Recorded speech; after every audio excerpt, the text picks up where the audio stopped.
So in a sense, I was sort of becoming a Muslim without even knowing it. I didn't even discover Islam yet, but I didn't drink, I didn't do any drugs. I bought a Quran. I started reading the Quran and learning the religion. And it was about halfway through Al-Baqarah, the second chapter in the Quran, that I realized this is not really specifically a religious book. It's more a guide to life. We were walking back and one of the girls that he was with tripped up and I grabbed her hand, and she was Muslim, and we ended up dating for 3-4 months maybe. And then we ended up breaking up towards the end. 3 months after picking up the Quran for the first time, I took my Shahada on the 14th of December 2023. I want to start off. Can you just share your full Revert story? Ooh, straight off the bat. Okay, so growing up mostly in the UK in a Christian school, singing all the Christian songs. And then when I was 7 years old, my parents broke up, and a few years later, I went to Peru, which is Catholic, very, very Catholic. And the first school I went to in Peru was called Colegio de Jesus, which means the school of Jesus. And in the school, they would get you to one side and start talking to you about Christianity. And I started to pick at it. I was like, my nature was to be picky and to try and find holes and stuff. And the thing that I didn't like about them was they would always tell me, you're not allowed to ask questions. You sort of just have to go with the flow. And then a few years later, I went to a Christian camp over summer. And because I was that kid who'd always ask back, they'd put more attention on me. And I'd end up spending maybe 3 or 4 hours one-on-one time with the people there, just talking about Christianity. And it sort of led me to hate it. And that led me down the route of atheism. I picked so much at the religion that I was just like, there's no way this can be true. Like, this is just. I started following the atheist pages online and went down that path and became like almost an extremist atheist at one point. I really hope people don't find my old Facebook because, yeah, some of the stuff I shared was bad. And then I came back to the UK when I was 18, and for the next 4 years, didn't even think about it. Because of business as well, I forced myself not to be in a relationship, not to go drinking, not to do anything. So in a sense, I was sort of becoming a Muslim without even knowing it. I didn't even discover Islam yet, but I didn't drink, I didn't do any drugs for like a good year and a half before Islam. No women in my life. But then my friend invited me to this university party. And during this party, I was one of the only people sober. And we were walking back, and one of the girls that he was with tripped up, and I grabbed her hand. And she was Muslim, and we ended up dating for 3-4 months maybe. And then we ended up breaking up towards the end. But in that time, I'd bought a Quran without telling her. I bought a Quran. I started reading the Quran and learning the religion. And it was about halfway through Al-Baqarah, the second chapter in the Quran, that I realized this is not really specifically a religious book. It's more a guide to life. And that's when I sort of got hooked. I was into all these self-help books, Atomic Habits and 4 Hour Work Week and stuff. And I started reading the Quran, and I was like, oh, this is actually like exactly the sort of stuff I'd like to read anyways. So I ended up reading the whole thing really quickly in about 3 weeks, and then read it again, which took me about 3 months. The second time was more to try and take it in. To be honest, the Quran's a hard book to read, so I was very confused with most of it, but I took my time on the second time. And then after completing it for the second time, 3 months after picking up the Quran for the first time, I took my Shahada on the 14th of December 2023. What convinced you when you were reading it? Like, what was in the Quran that made you think that, yes, this is the truth? So, whilst reading the Quran, I started to look at podcasts. One was by our good friend Jules Sullivan, the sartorial shooter. And I'd always seen Islam as something very cultural. And the people who were Muslims would always wear thobes and have long beards. And it's true, but I'd associate it with something that's just not part of my culture. So I never really thought about it. But looking into Jules' podcasts and then a few other people's podcasts, I realized that anyone can be a Muslim. There's no restrictions on how you look, what you need to be like, your culture, anything. You can just be a Muslim. And that helped me a lot. And then in the Quran as well, it was reading that the it was the amount of times I'd read a passage and be like, oh, I agree with that, and then read another passage, oh, I agree with that, and I suddenly realized that the religion that I'd sort of stayed away from my whole life was just something that I completely agreed with time and time and time again. And the more I read as well, it wasn't, as I said, it wasn't a book that was like overly religious. It was more a way of life. So when it talked about marriage and how to find a partner in life, it did it in a way that I agree with. Especially living in the UK and being, someone who was fairly young, I saw the culture around me where women were getting used left, right, and center, and men thought they were getting the best side of the deal, and women thought they were getting the best side of the deal. But at the end of the day, both sides were just being used, and it was just horrible. And then seeing in the Quran the exact way that I wished relationships worked, like going straight for marriage and uh, knowing people through recommendations in like the halal way, was how I already thought marriage should work. And then a few more things I learned about inheritance and the laws in Islam, and I started to realize that it's just stuff that I agree with. I just agreed with everything, and then by the end, I just ended up taking my shahada because I was like, "This is just exactly what I believe already." Basically, And on the flip side, when you were looking at Christianity, what were some of the main things you were poking the holes? Because you were younger, like at such a young age, most people don't even think about that. What about Christianity didn't make sense? most of it went back to the idea of worshiping a man. Just didn't make any sense to me. Like, and then like the idea of God sending down His Son, which was also God, and then killing His Son, which is Himself, to forgive the sins of everyone else. But it didn't. He didn't kill him because God can't die. It just didn't. It doesn't make sense. It doesn't make sense, and that just drew me away from it. And then many other small things, but that was the main thing that just kept on coming up. And the only answer I ever got was, "You can't question that.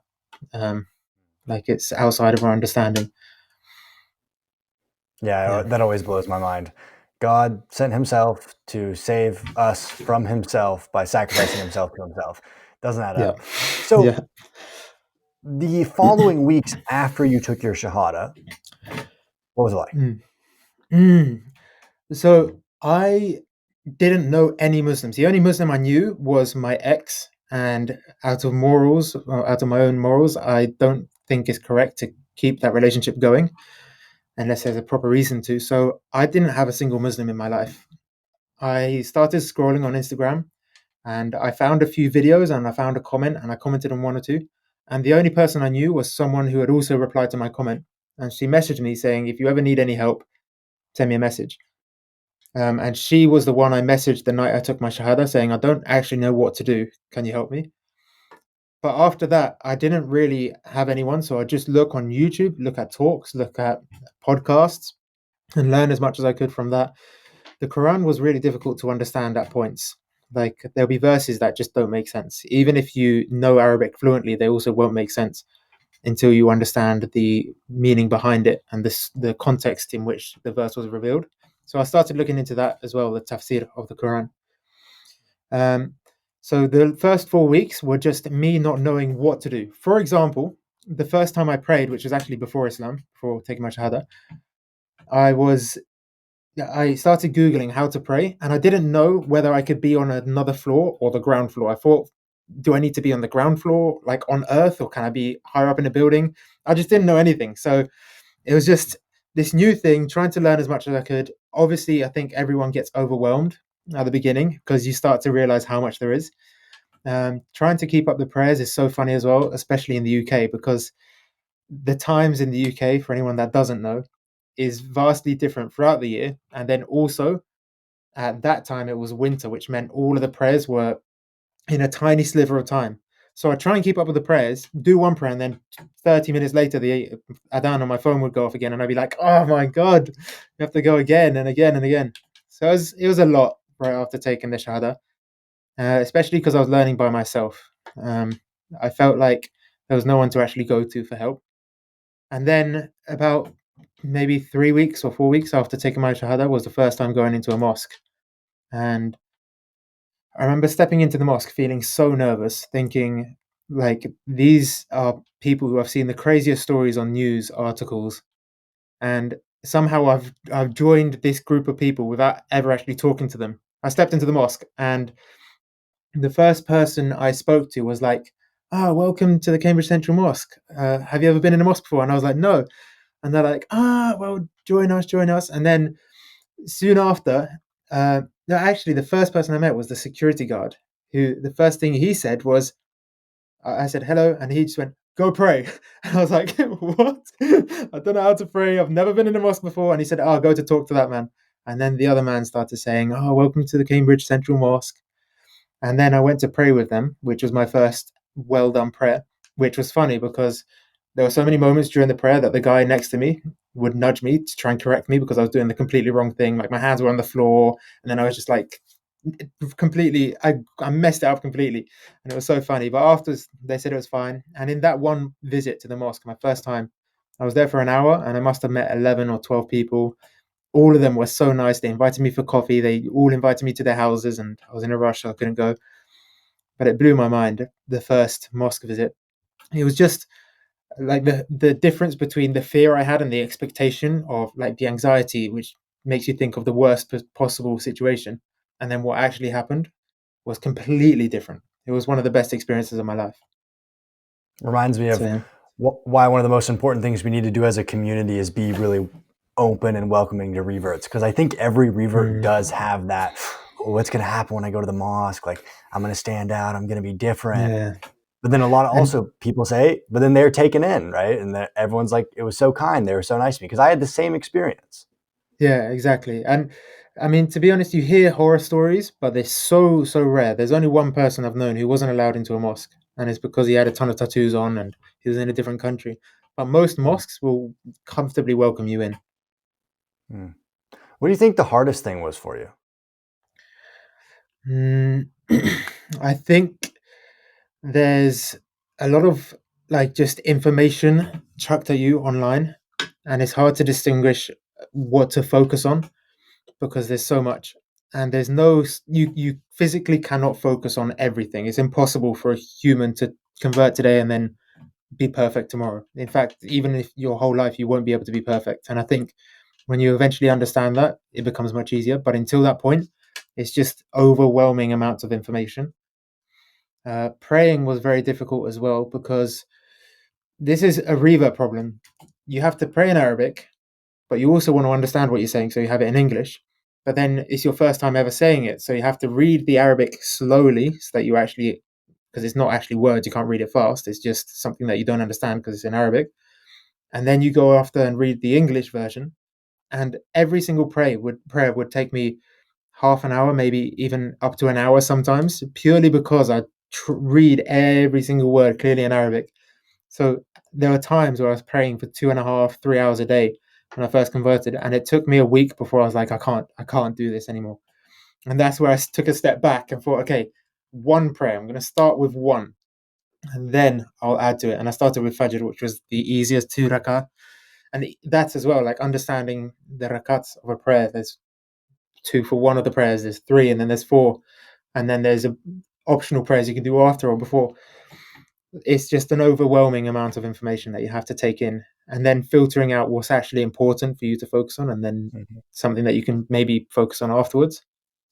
That's by far the hardest thing I had to deal with. How did friends and family react?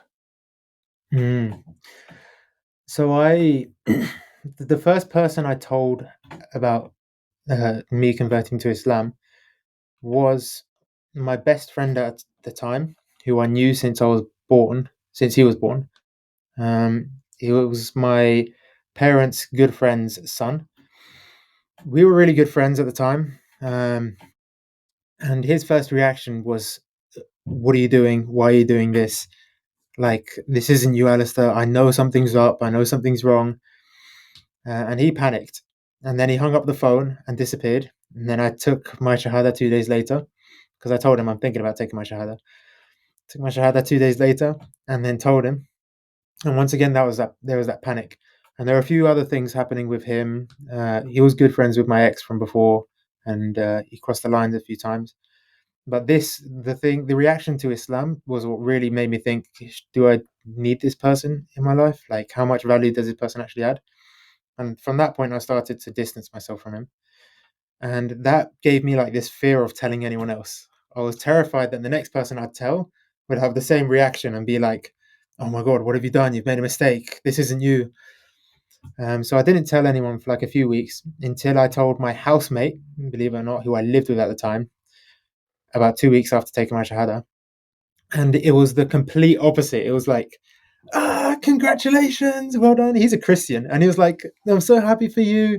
This is amazing. Like we went to celebrate, we got some food, and it was really, really good. And from that point I felt like, okay, it's fine. Nothing bad is gonna happen. And then I started to slowly tell my family. My sister reaction was, just get out of my room. My brother's reaction, my brother found out from my social media, funny enough, and he didn't really react. My dad, I've never officially told my dad, but I think he knows because he saw me bald coming back from Saudi Arabia one time, which, dead giveaway. Um, but I mean, he must know by now. I've never actually physically told him, but he definitely knows. To be honest, apart from that first reaction, everything else was fine. It's For me, I think the biggest fear is knowing how I used to think Islam was, which was how the news portrays it and how the media portrays it, which is terrorism and danger and like don't involve yourself with these people. And some of the more extreme stuff, which is they're all pedophiles and they're all rapists and they have these gangs in London. And then realizing that it's not that, but that's what everyone else thinks it is. And now I have to tell someone, hey, I'm Muslim, and their first thought is going to be, he's one of them.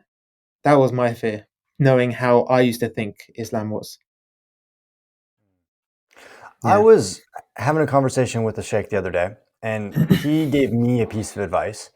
He's like, as a revert, the big thing you should focus on is building your foundation of Islam, your understanding of the Quran, your understanding of the basics, right? Because a lot of reverts will try to climb this really tall ladder really fast and get to the very top and understand every minute detail, and then they crash, right? And Hmm. especially with people on social media. It's a big thing we see with a lot of reverts. It's like, oh, I'm a revert everywhere, post it all over, and then you're like, oh, I can't handle this. And I even Hmm. had a couple times where I'm like, whew, this is a lot of eyes on my non-perfect Islamic knowledge. Yeah. And you posted videos about like how to learn about Islam. You gave a lot of education, but then you shut it down and you left on your Instagram. It says, I'm not doing this right now until I feel that I have more knowledge to continue. Hmm. So the idea to do it came from, I was so excited I was learning about this new thing, and I wished everyone else could know. So every single day I'd make a video based on something that I learned. And the funny thing is, this was started about 2 months after taking my Shahada. It took me about 2 weeks to run out of knowledge. And then it went from me saying, oh, I learned this, I should make a video on it, to me saying, oh my God, I don't know what to create a video on. I need to learn something else. So it evolved from me creating videos on things I knew to me finding out things on purpose to create the videos. And then it took another step where I run out of questions that I wanted to answer and I wanted to research. So then I'd have to try and dig for small little things to make videos on. And I realized I was stepping further away from the religion and doing it for the sake of learning the religion and more for the sake of social media. So it almost became a job for me rather than me wanting to learn. So I thought of how I could continue. And for another probably 50 videos, 50 days, I continued. And there were gaps, there were times where I sort of abandoned it. And the thing keeping me going was knowing that I was helping people. I was giving a lot of information out there. I was doing a lot of shahadas, even though I was someone who had just taken my shahada that same year. And I just felt so out of my depth that I realized this might not be the right thing to do, even though I wasn't putting out any misinformation really. And if I did, I'd delete the video right after if I made a mistake. I think the hardest thing is stepping away from something that I knew was good because I knew that I maybe wasn't the right person for it.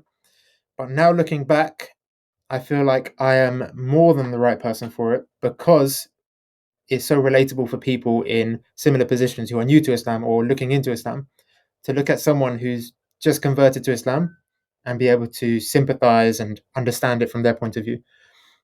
So I said this in one of my videos. One of the unfair advantages me and you have is the fact that we are Westerners. We look like Westerners. People have one look at us and think, ah, he's one of us. And that means whatever we say is much easier for them to acknowledge and understand and actually listen to. Whereas when someone who's a Muslim who has the little hat on and the big beard and looks like a true Muslim who's saying, you must believe in Allah, they're going to be like, there you go, come on. You're ready. I haven't got one with me right now. But they're going to look at that and they're going to go like, yeah, he's not one of us. He doesn't understand. Like he's born into the religion and so on. Whereas the unfair advantage with us is we've lived both lives and we've chosen Islam. And Mm. that resonates a lot with people who are starting to look into Islam. Yeah. Do you feel like your connection with Islam, with Allah, was better though once you did step away from social media? I felt like this amount of effort I was putting into learning went way down because the reason I was learning before was because of the social media, and then that disappeared, and now I was sort of on a blank slate.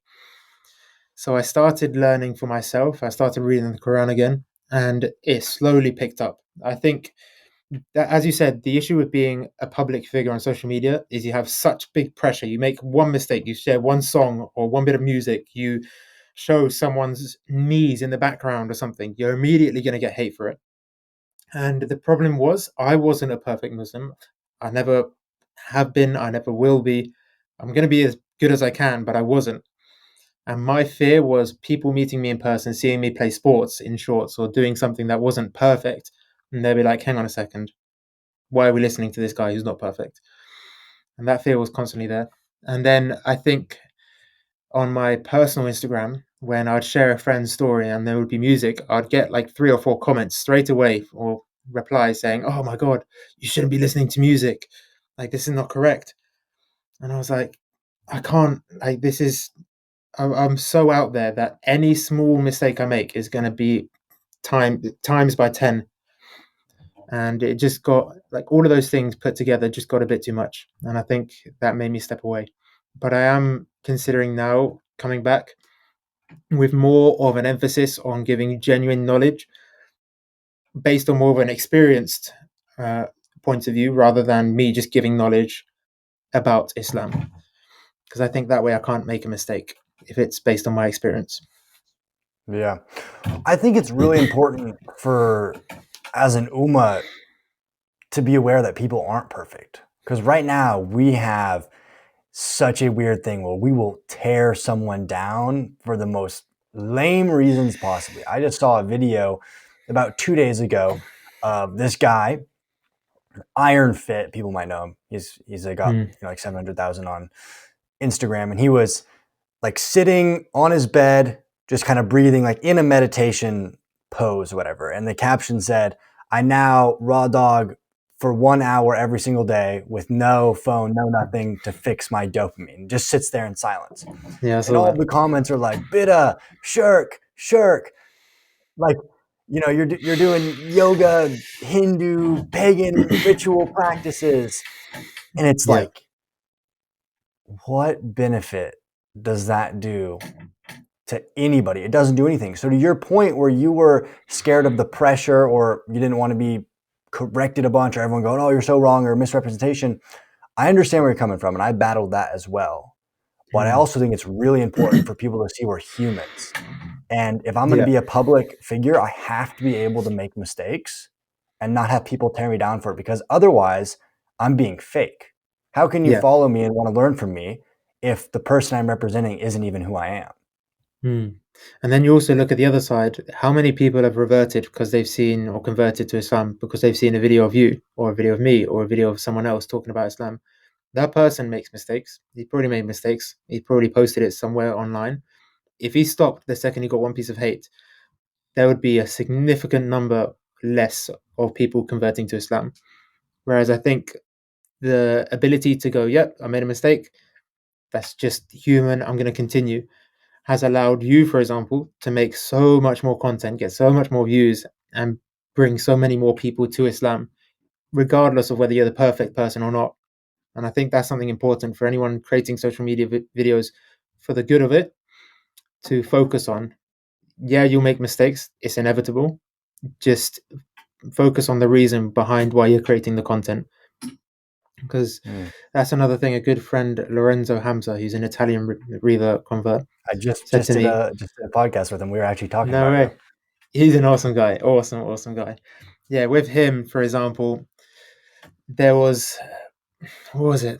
I was talking to him about his YouTube and his Instagram, and I can't remember exactly what it was, but we were talking about making mistakes, and I aspire to be like him because he said, as long as your reasoning behind it is pure and you're doing it for the sake of Allah and you're doing it for the sake of bringing more people towards Islam, if you make a mistake, then that's fine. Like you still have pure intentions. Whereas if your intention is social media to get more followers and to grow and so on, and then you are publicly making mistakes, then you may run into a few problems.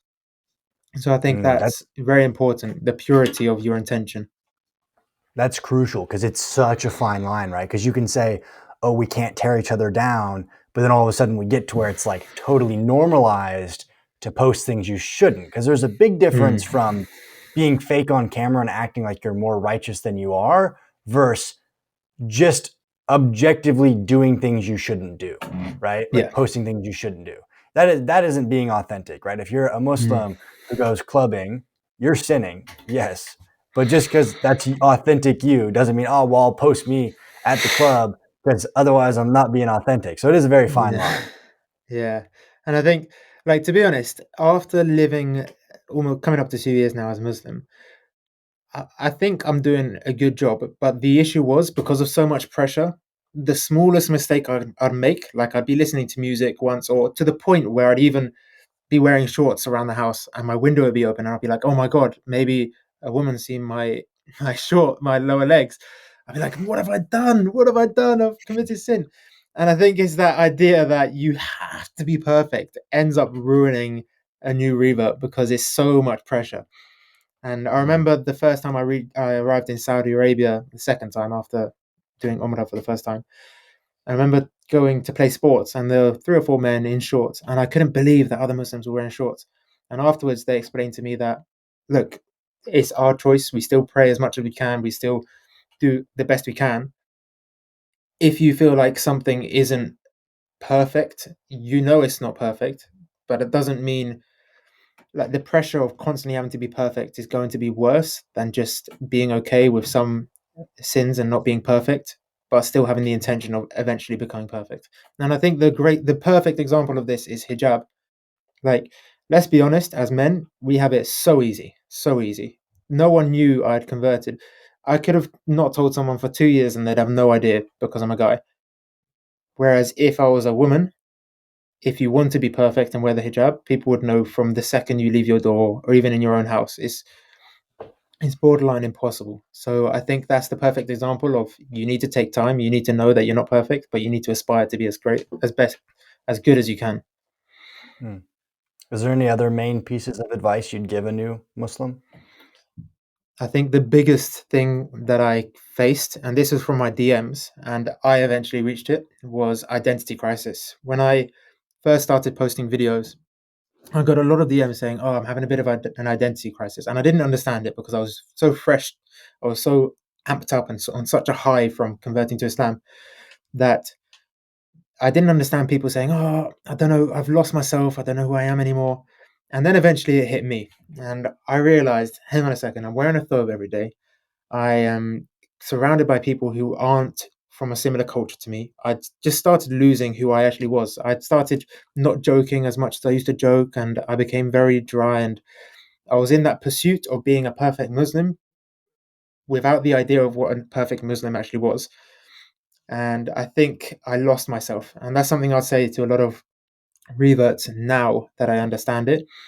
Don't lose who you are. Don't push to be a different culture. Try and maintain as much as you can your personality, your behaviors, your passions, your hobbies, even your job. Obviously, if something's clearly haram, then you should try and change it. But there should be this intention to do your best without changing who you are. Because the second you start to go down that tunnel of changing who you are, you look back eventually and be like, what have I done? Like, this is not me. Hmm. So Yeah, yeah, it's so watch out for crucial that that we identity crisis. yeah, we have to know the clear difference between what is the culture of what Muslims in the Middle East have been brought up with, and then what's Mm, Islam. Right? I think I went through the yeah. exact same phase, right, where you start to feel that you have to be like an Arab to be a Muslim, where Yeah. that has no basis in Islam. If you want to be a British Muslim, that's completely fine. If you want to be a Mm, Swedish Muslim, that's completely fine. And don't feel the pressure to fit in with the ummah because the majority of the ummah looks more Muslim or yeah, dresses more Muslim. That has nothing to exactly. do with Islam. Are you praying, right? Are you staying away from major sins? Are you paying your zakat? Do you understand the foundation of Islam? I think that's crucial. Mm, And I think a lot of reverts make that mistake where it's, and even non reverts, people just following the wrong stuff. hmm. Yeah, I think the first time I went to Saudi Arabia, I realized this. My After a year of almost of living in Saudi Arabia, my friend who is English said to me, "Make sure you distinguish Arab and Muslim because they're not the same thing. There'll be a lot of Arabs who will do things culturally, ginormous weddings or different cultural practices which have nothing to do with Islam, and you need to differentiate that because quite often when I moved to Saudi Arabia, there'd be cultural things that they'd do, and start to notice that's not Islam. And if I was new to the religion and I didn't know the difference and I didn't know what was true, I would have started to associate both as the same thing. So yeah, completely agree with you. Definitely. What was it living like in Saudi? Because you've been, how long have you been there? My 1 year anniversary is tomorrow, so 1 year basically. The idea to move to Saudi wasn't eh, because of religion or anything. It came from just seeing an opportunity and not being that happy in the UK. I think at the time I had a business with 6 employees. We were doing quite well. We were growing and hiring. Everything was looking good. And then I took the very impulsive decision to close everything down and move to Saudi Arabia, which so many people have told me that was the stupidest thing that I could have done. But I think it's the opposite. It's one of the best things that I've ever done.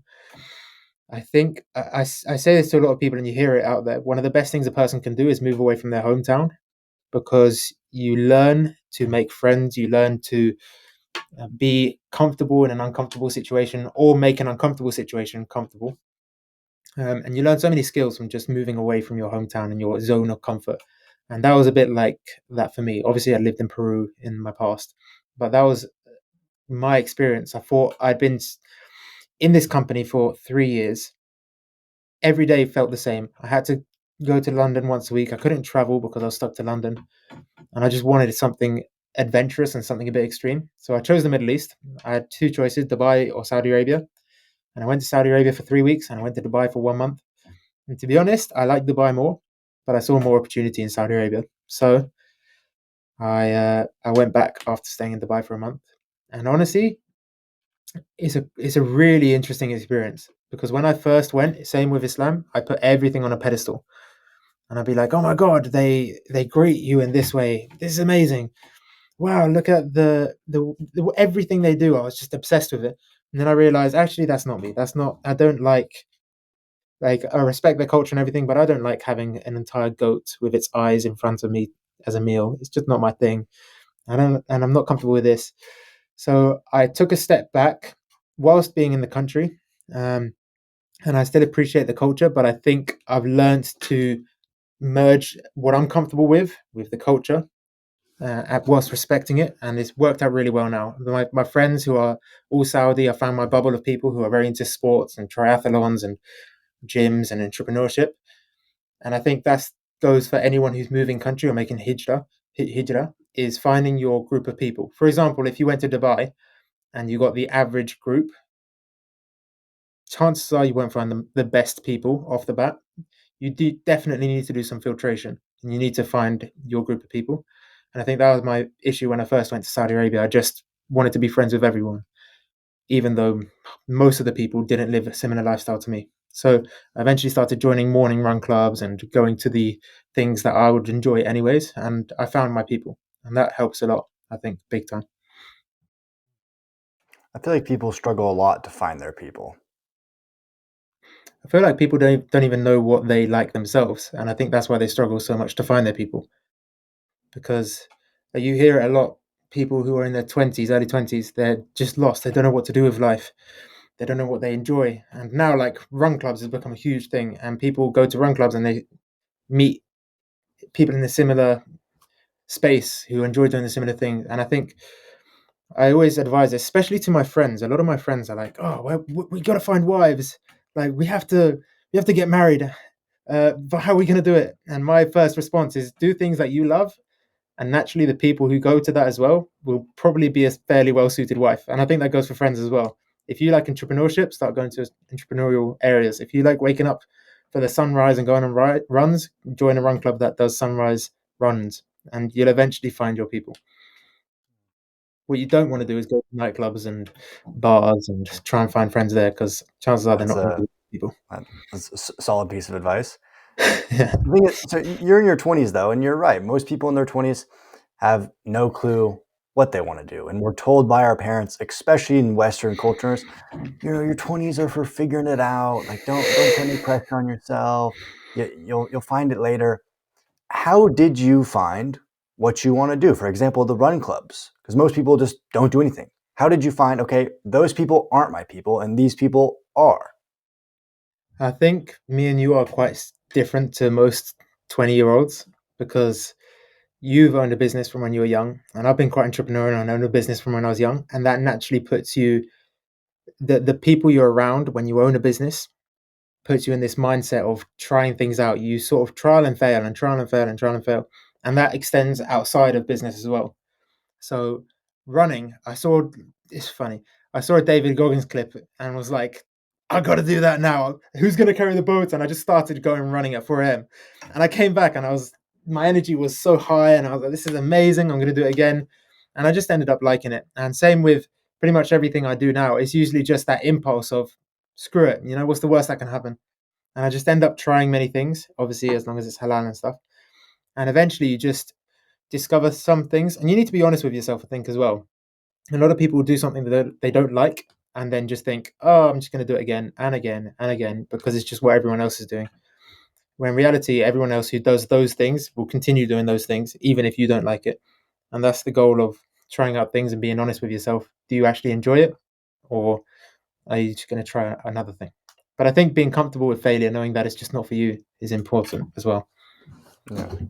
That's a Definitely. principle of success too, right? If you want to be successful, you have to be willing to fail faster. You have to be willing to try things quicker. And Hmm. I think a golden piece of advice for any young person who doesn't know, what's my purpose? What am I going to do with my life? Well, instead of sitting around and trying to figure it out, try as many things as you can as fast as you possibly can, right? One of the Yeah. reasons why I feel like I matured faster than the average 20-year-old is because, like, from the age of 15 to 21, I've lived like so many different extreme lives, right? I'll try this type of person. I'll live this extreme life for 3 months. And then I'll take, I like this parts of that life. I like this parts of that life. And you start to slowly, over trying so many different lives or activities, you then find who you are. It all meshes together into who your character is. Yeah. Yeah, definitely. There's this great saying that says you're 100 reps away from something great. And that goes for anything. If you think, I'm 100 reps away from finding the thing that I enjoy most in life, you're going to push it more and you're going to try a different thing every single day. And that's the danger of getting stuck in something you don't enjoy. So a lot of younger people, like our age, will get stuck in this nightclub culture because they go, and in the time it looks all right, it feels all right, it's something new, it's exciting. And then you go again and you go again and you end up being stuck. Whereas if instead of going to a nightclub and then going again and going again, you swap the second time for going camping, and then you swap the third time for going to play golf, and then you play tennis, and then you went on a morning run, and then you went to a business networking event, and so on. It's not going to take you long until you find what you truly love. Whereas if you constantly go on that cycle of doing something time and time again that you don't really like, but it's all right, then eventually you'll find yourself stuck and behind everyone else, or lost because you've wasted all your time doing that one thing. Hmm. I have a closing question that I do on the podcast.